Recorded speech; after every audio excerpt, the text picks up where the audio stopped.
మహారాజు ధనుష్.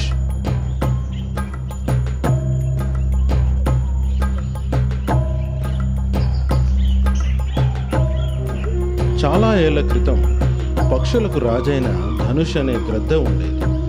గ్రద్ద చాలా క్రూరమైనది. చిన్న చిన్న విషయాలకు సైతం కోపగించుకొని పక్షుల్ని చంపేసేది. పక్షులన్నీ గ్రద్దకు భయపడేవి.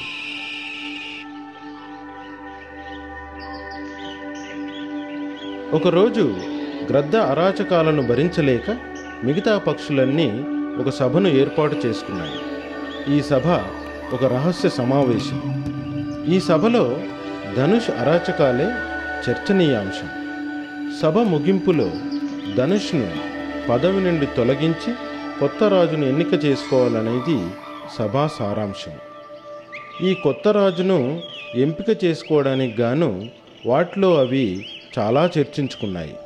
ఈ పోటీలో చిలుక, నెమలి, కొంగ, గుడ్లగూబ, కోడి ఇలా చాలా పక్షులు పోటీ పడ్డాయి. చివరికి అందులోంచి చిలుక, నెమలి, బుల్బుల్ వంటి పేర్లు ప్రధానంగా నిలిచాయి. ఈ పోటీలో చివరికి బుల్బుల్ని తమ పక్షిరాజుగా నిర్ణయించుకున్నాయి. అయితే పక్షుల రాజు ధనుష్ తన పదవిని కోల్పోయాడని ఎవరు చెప్పగలరు? ఈ వార్తను మోసుకెళ్లిన ఎవరైనా అతని చేతిలో తప్పక తెచ్చారు. ఈ పని సరైనది కాదు. నేను మొదటి నుండే ఈ సమస్య గురించి ఆలోచిస్తున్నాను. ఈ విషయంలో వడ్రంగి సహాయం తీసుకోవలసిందే. నేను సిద్ధంగా ఉన్నాను. మహారాజా, అందరి ఆలోచన ప్రకారం మీరు మీ శక్తిని ప్రదర్శింపజేసి రాజుగా మీ యోగ్యతను రుజువు చేసుకోవాలి. అందుకు మేమేం చేయాలి? ఒక చెట్టు పెద్ద కొమ్మను విరవాలి. తర్వాత ఈ పని చేయగలిగితే మిగతా అన్ని పక్షులు మీ శక్తిని తెలుసుకుంటాయి. మీరే రాజుగా ఉండిపోతారు. లేదంటే మిగతా పక్షుల్లోంచి ఎవరైతే కొమ్మను విరవగలరో వారినే పక్షుల రాజుగా ఎన్నుకుంటాము. ఇది ఏమంత పెద్ద విషయం కాదులే. నన్ను ఆ చెట్టు వద్దకు తీసుకొని వెళ్ళు. సమయం వృధా కాకుండా దాని పని పూర్తి చేస్తాను. పదండి రాజా. ఈ విధంగా ఉల్లు, ధనుష్లు అడవిలో ఒక పెద్ద చెట్టు కొమ్మ వద్దకు వెళ్ళాయి. మిగతా పక్షులన్నీ అక్కడికి చేరుకున్నాయి. ధనుష్ తన ముక్కుతో ఆ చెట్టు కొమ్మను పొడవసాగింది.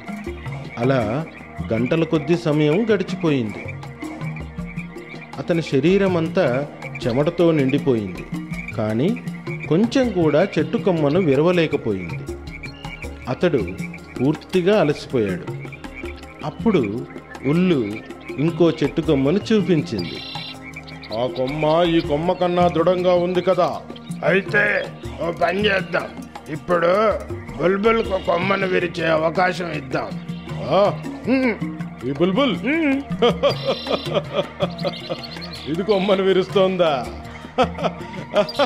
సరే చూద్దాం. బుల్బుల్ ఆ చెట్టు కొమ్మ చుట్టూ తిరిగి తిరిగి ఆకాశంలోకి చాలా వేగంగా రివ్వున ఎగిరి మొత్తం శక్తిని ఉపయోగించి వేగంగా వెనక్కి వచ్చి ఆ చెట్టు కొమ్మపై వాలింది.